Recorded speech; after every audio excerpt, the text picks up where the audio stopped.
everybody! This week we've got a fanciful and festive creature that the writers loved so much, they couldn't settle on what to call it despite the movie's title. For your drinking pleasure, I'm firing up a shot counter just to keep track. Remember to enjoy responsibly. This is 1989's Elves. Like any good movie about elves, we start with broken balls, and credits that feature a trio of writers, and a trio of executive producers. I am sure this bodes well for what's to come. Or, at the very least, it'll make for an interesting Christmas song. Kirsten has a Goldilocks moment. Everything has to be right. Well, how is this any more right than it was a mile back? I don't know, it just feels right. With that, I have a feeling we might be looking at stereotypical Karens in training. We now convene the Sisters of Anti-Christmas. We bemoan Christmas as a petty, over-commercialized media event. Their attempted ceremony ends unceremoniously after a little blood is shed. I mean, what good ceremony doesn't include at least some blood? They depart just in time to miss a possible handy. Their loss, I guess. Kirsten returns home to become the object of shit circumstances as she's slapped for trespassing by her wheelchair-bound grandpa with a faux German accent. First was for being here without my permission. The second was for the lie you were about to tell. Insulted by her bitchy mom. Are you hurt? Good. Where have you been? And spied on by her truly pervy little brother. Yeah, and you've got fucking big tits, and I'm gonna tell everybody I saw. Karma strikes in the form of an unexpected house guest who attacks Kirsten's little shit of a brother. And his description of it is pretty great. It was like a little man, like a ninja, only like a gremlin. Kirsten and her friends decide to goof on Santa, but he makes the naughty list by calling her Ho, ho, ho. And follows it up with Santa said oral. In reply, he gets his wig slapped off. Strangely, that does seem to affect his jolliness. To make himself feel better, he does lines of coke with his beard on, which kinda seems like it would ruin the vibe, but not as much as getting castrated by an elf. Santa's helper walks in to find both the coke and Santa's chestnuts in quite a mess. The store manager makes a statement. Nothing like this has happened at Golem's in 50 years. Sign of the times. That makes me question if a Santa snorting coke and getting his nuts cut off is something that should happen even once. Later, Kirsten hears scratching at her window and screams, proclaiming, It was a troll. So it's a troll? It was a raccoon. I know what I saw, Mom. We're sure it's not an elf. Say here, the elf Lucha. So it is an elf?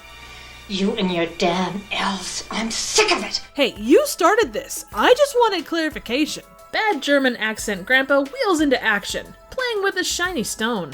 Since the previous store Santa suffered a bad case of no-nut-itis, Mike, the recovering alcoholic slash former store detective, is tapped to be the new Santa, and he's officially christened into the job by being peed on.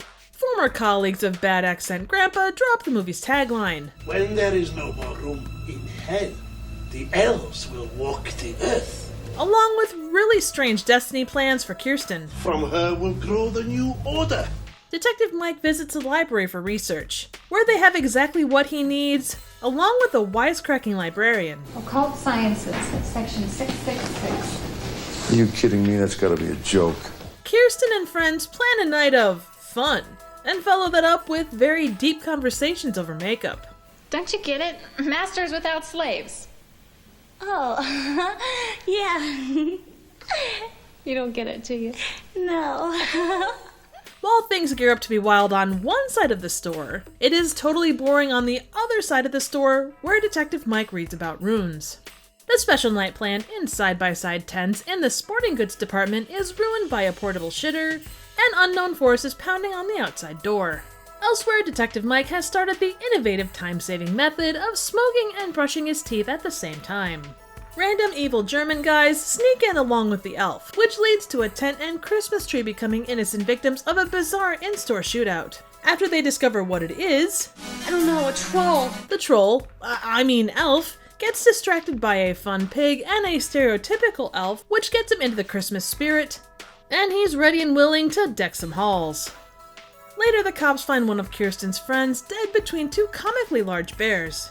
There's a lively discussion over who caused such a clatter, and despite witnesses, the cops can't believe... Damn it, I'm telling you, I saw a 2-foot elf.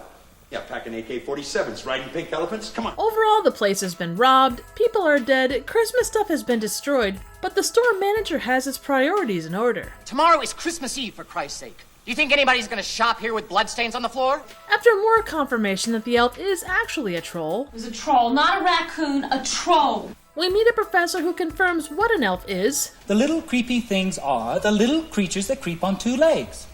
Idiomatically, we call them elves. Then casually drops an exposition bomb. About 50 years ago, there was a group that believed in elves that did one hell of a lot of killing. The Nazis. And a surprisingly accurate statement. You'd have to say they were just a bunch of crackpots. Before sending Detective Mike to get the rest of the story from a guy wielding an electric carving knife. It turns out the Nazis genetically engineered elves too. The elf mates with the virgin on Christmas Eve to produce the master race, and it will eventually rule the world. His daughter raises a question we've been pondering the entire movie. Daddy, what's elves? Elves.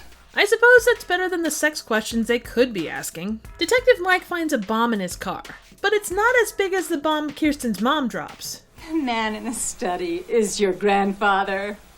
And your father!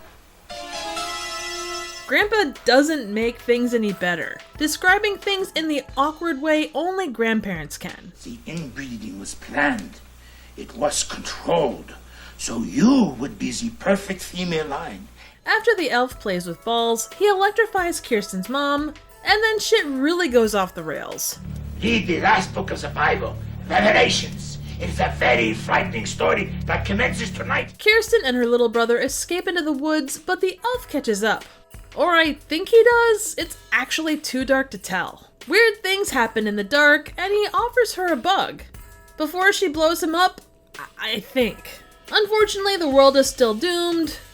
Or something. So Elves is a 1989 Christmas horror movie featuring Grizzly Adams star Dan Haggerty. The tagline of "They don't work for Santa anymore" would work great, except for the fact that Christmas isn't really that big of a part of this. It felt like something added at the last possible minute, but it definitely helps it stand out for movies of a similar budget and subject. Not that it needs more to stand out. In addition to Christmas, there's genetically modified elves, Nazis, the risk of Armageddon, a wisecracking professor, an incestuous relationship, a night of passion planned in the sporting goods department, and a pervy Santa who gets castrated to death.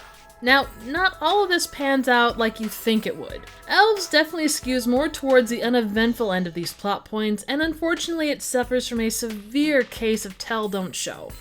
But under the right circumstances, it is fucking hilarious in the way that Feeders or Things is. You do have to wade through a certain amount of weird tropes, unlikable characters, and a latex creature that falls into the not sexy category. But when the good shit hits, damn, it really makes it worth the ride.